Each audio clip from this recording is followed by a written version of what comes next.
দেখেন কতগুলা কই মাছ, অনেকগুলা কই মাছ নিয়ে আসলাম।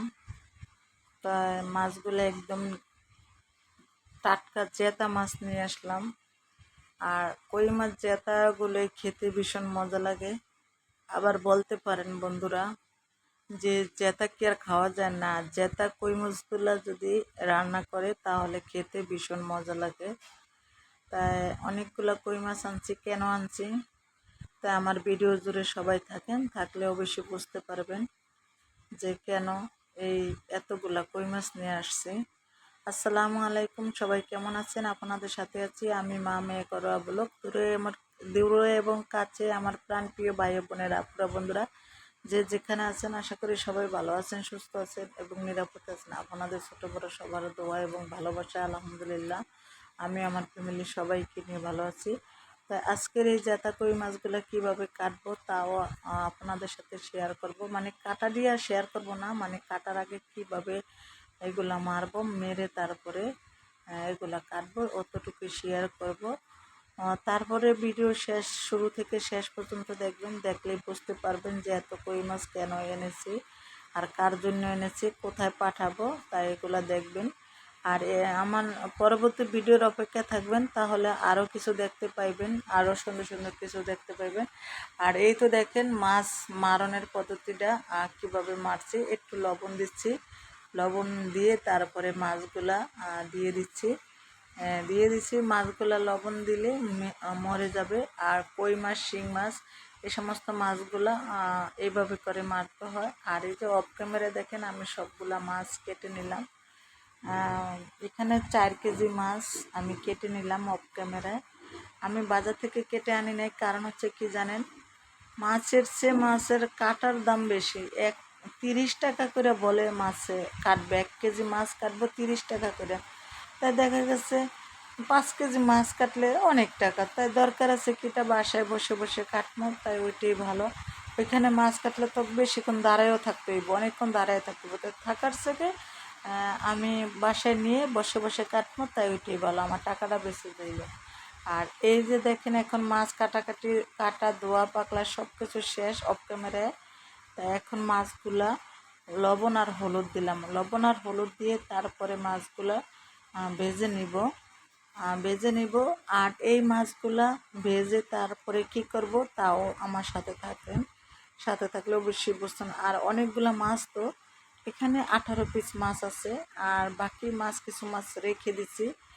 আর এই মাছগুলা কি করব তাও একটু সাথে থাকেন। এখন মাছগুলা আমি এক এক করে ভেজে নিব, কারণ হচ্ছে আমার কড়াইটা ছোট না, মিডিয়াম, কিন্তু তারপর মাছগুলো অনেক বড়, তো তাই 3 পিস করে দিলাম। 3 পিস করে মাছগুলো ভেজে নিতে হবে। আর এই তো দেখেন মোটামুটি অনেকগুলা মাছ ভাজছি, 6টা মাছ ভাজছি। আর মাছগুলা বেশি কড়া ভাজা দিব না, হাফ ভাজা দিব, ফুল ভাজা দিব না। কারণ হচ্ছে এগুলা যদি এত বেশি ভাজা দিয়ে দিই, কড়া ভাজা দিয়ে দিই। আর এগুলা পাঠামো কোথায় জানেন? এগুলা যে আমার মেয়ের বাবার কাছে পাঠাবো। যে আরও কিছু আছে, তাই আমার পরবর্তী ভিডিওতে থাকবেন। পরবর্তী ভিডিও দেখার জন্য অপেক্ষা করবেন, তাহলে বুঝতে পারবেন যে আরও কি দিব। তাই এই তো এই মাছগুলা দিব। আর এই মাছগুলা কিভাবে করে ডিপ ফ্রিজে রাখি আর ডিপ করি, সেটাও একটু আপনাদের সাথে শেয়ার করলাম। আমার সাথেই থাকলে অবশ্যই বুঝতে পারবেন। এই মাছগুলো এখন 18টা মাছ, তো 6 পিস করে রাখবো, কারণ হচ্ছে ছোট ছোট প্যাকেট করলে সবচেয়ে ভালো হবে। আর আরও ইচ্ছা করছিল দেওয়ার জন্য, তো যে যাবে বাহিরে আবার সে কি নেয় তা তো জানি না। আর বেশি মানে তা বেশি দিলে আবার দেখা গেছে এয়ারপোর্ট রেখে যাওয়া লাগবে। তাই সেজন্য ভাবলাম যে না, সব কিছু থেকে অল্প অল্প করে দেই, তাই একটু অল্প অল্প করে দিলাম।